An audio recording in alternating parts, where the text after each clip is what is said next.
Can you hear me? Are you there? I'm here. I'm back. I'm ready to continue. Good. Now that you've begun conditioning, let's return to 2070. After coalescence collapsed.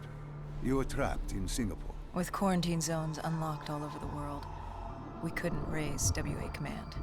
If we were going to escape, we had to improvise. We turned to the 54 Immortals. They were dangerous and unpredictable, but they were no enemy of ours. Hendricks trusted them? What choice did we have? If we wanted out of Singapore, we had to go through the biodomes. We had to go through the Immortals.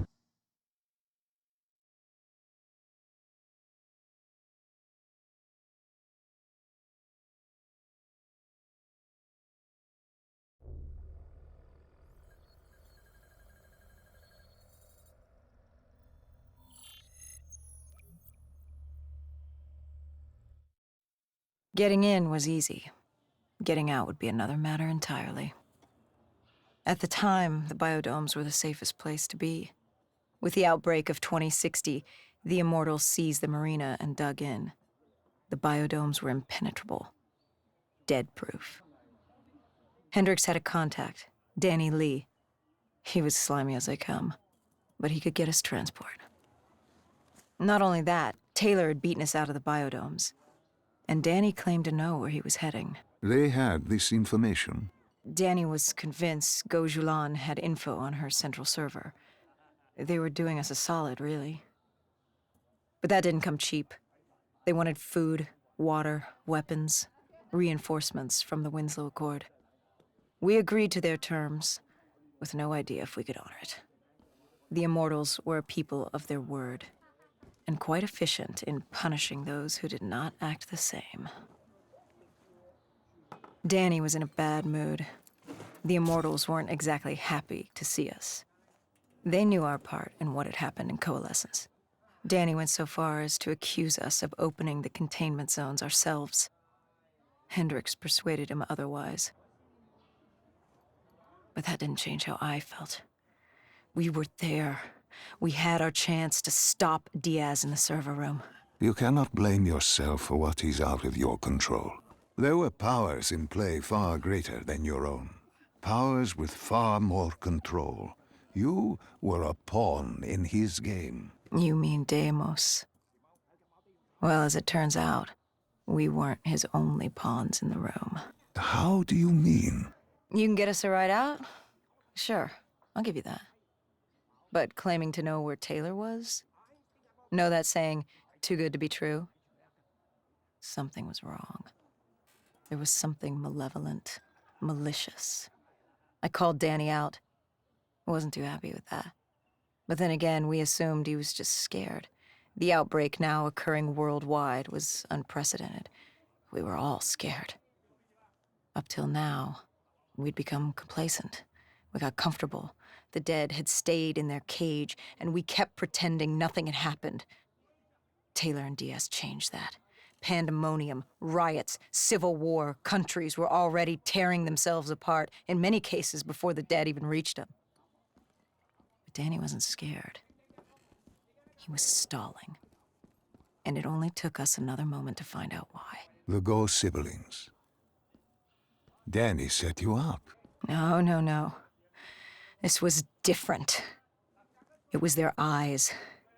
Hollow, empty, void of life, like they could see right through me. They all had it, just like Diaz. It was only later we found out all higher-ups in the Immortals were outfitted with D&I, like us. If only we'd known the part our own technology would play.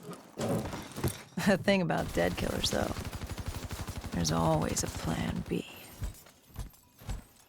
We had a robot squad in place, ready if the situation took a turn.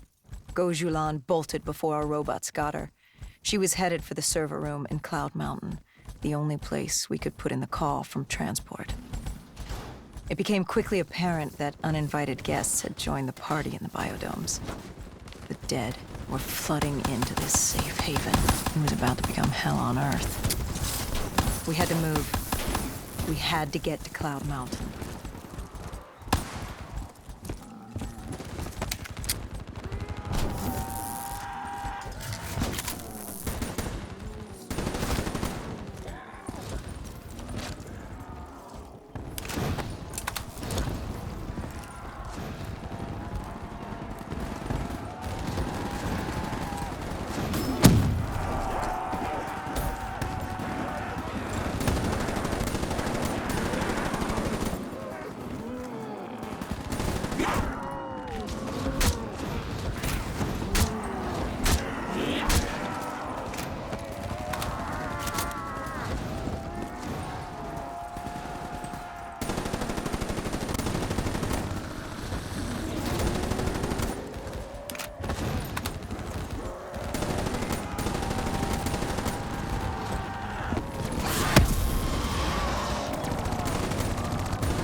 I don't know how the undead got in.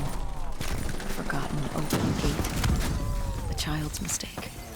A poorly nailed board over a window. It didn't matter. It was spreading fast. We were already outnumbered 20 to 1. The remaining humans scrambling away or locked in their homes.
Heard that familiar screech.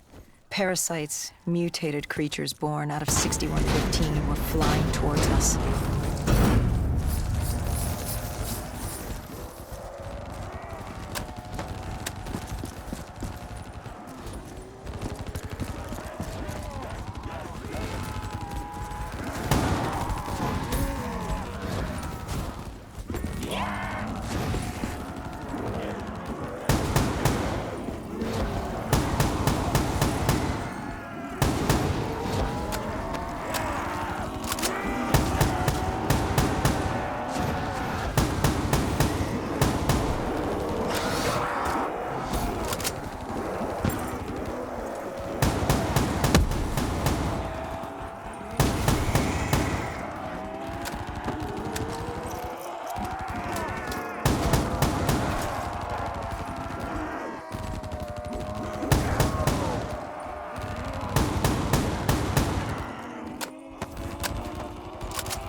With the shipping yard cleared, Cloud Mountain was just ahead, the server room at the top. We had a long climb ahead of us.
What happened in the server room?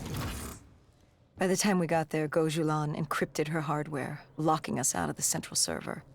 Hendricks stepped in, but we were a few seconds too late. Damage was done. Why did she lock you out? It didn't make any sense. Sure, we weren't on the best of terms, but this wasn't her. Something else made her do it. Something was controlling her. The encryption used a biometric hand scan. Hendricks tried to unlock it. But the Go siblings were smart.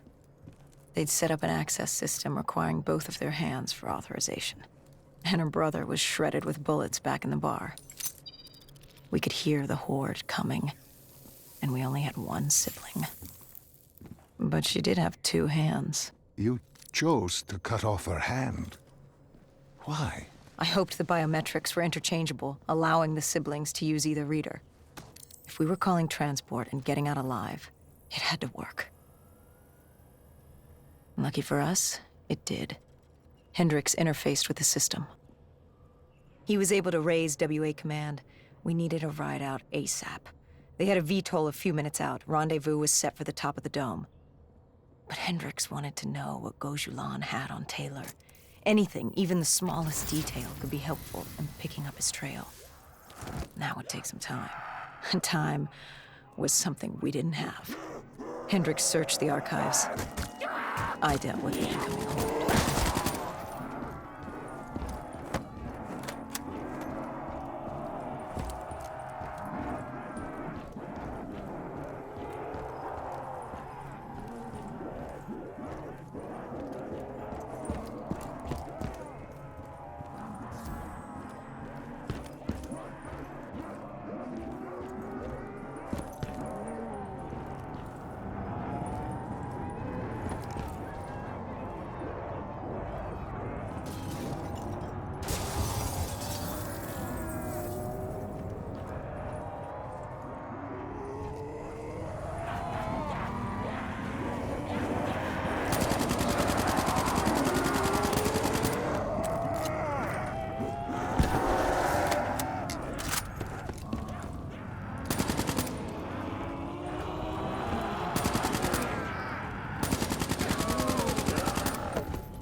Hendricks had pulled all the data he could.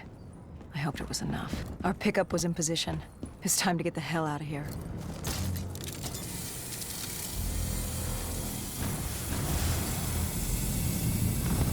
Our bird wasn't alone in the sky. Our VTOL had caught the attention of an old automated wraith. We needed to find another way.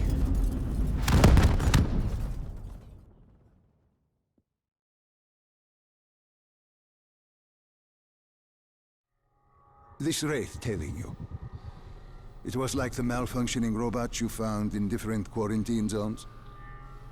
The kind targeting anything and everything as an enemy. Just like that. Except on a much larger, more deadly scale. And this one was very interested in us. Command had an exit route. Extraction set beyond the swamps. If we crossed the super trees, there were shipping docks where we could commandeer an airboat. It's easier said than done.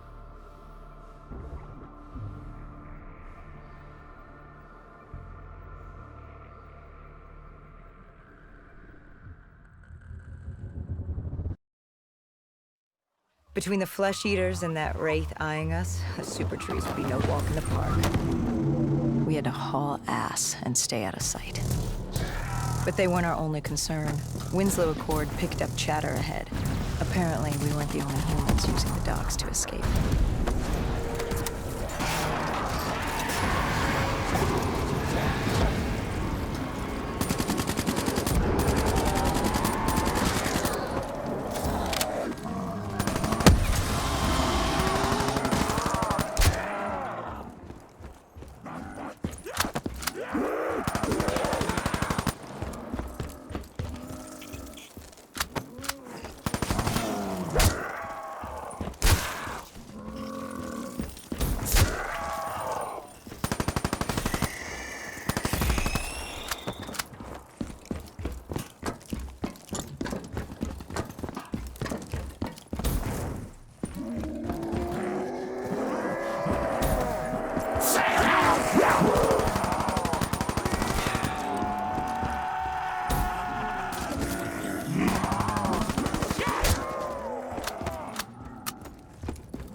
The super tree was collapsing. The only safe route to the docks was up. Chatter confirmed the 54 immortals were scrambling to get out of the biodomes through the swamps.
From the sound of it, they wanted us dead as much as the flesh eaters did.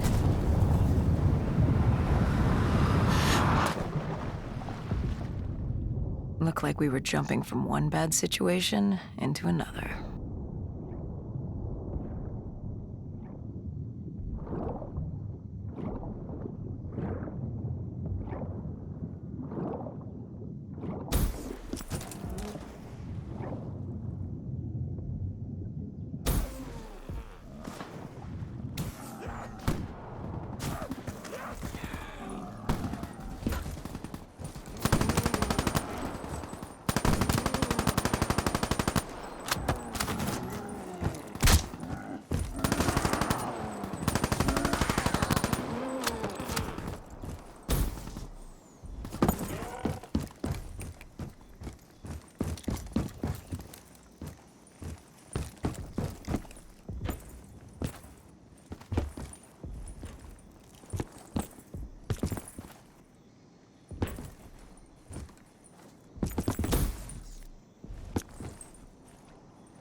Hendricks commandeered an airboat and set the autopilot.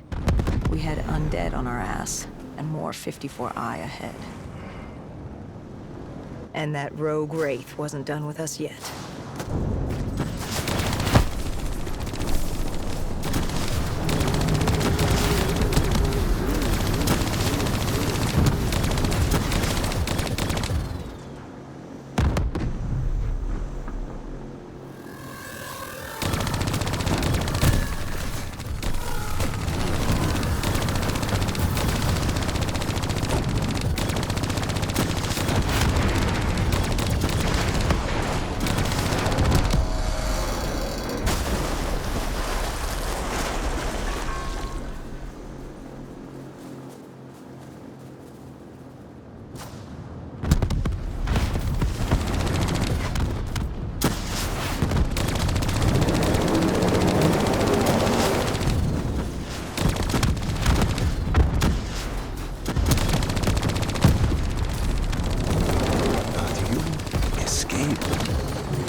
Exfil was just ahead.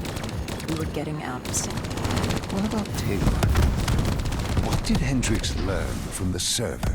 Nothing. It had been wiped. Taylor was in the wind. And the virus, 6115, wouldn't stop this time. The Winslow Accord and CDP had been thrown into chaos. We'd lost Hong Kong, Berlin, and Cairo. And it was just getting started. What would come next? How the world would change? There was no way to be ready for that.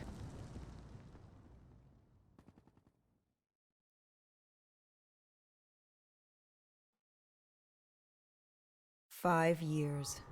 5 long, dark years. Opening the quarantine zones did exactly as we feared. And by 2075, what was a contained situation gave way to anarchy. Humanity's numbers had been reduced to a few hundred mil scattered across the globe. The undead had risen to 7 billion. Taylor was in the wind, a faded reminder of our inability to stop Armageddon.